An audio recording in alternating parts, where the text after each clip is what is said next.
पुढची बातमी आहे एबीपी माझाच्या इम्पॅक्टची।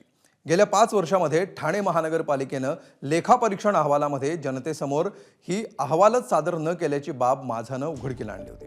त्यानंतर पालिका खडबडून जागी झाली आहे। 2020 ते 24 पर्यंतचं लेखापरीक्षणाचं कामकाज पूर्ण झालं असून लवकरच अहवाल सादर केला जाणार असल्याचं पालिकेनं म्हटलंय। दरम्यान लेखापरीक्षणाच्या कामाला विलंब झाल्याचं पालिकेनं मान्य केलं असून निवडणुकांच्या कामांमध्ये कर्मचारी अडकल्यामुळे विलंब झाल्याचं स्पष्टीकरण पालिकेनं दिलंय।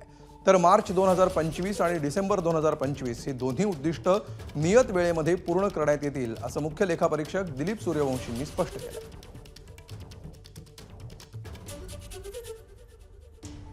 जबाबदारी आहे,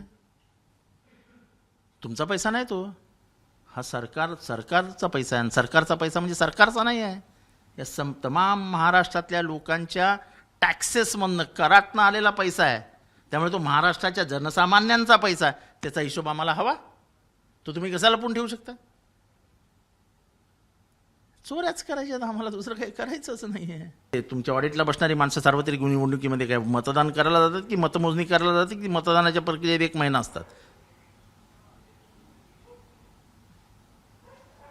हे कारण आहेत काय? एबीपी माझा, उघडा डोळे बघा नीट।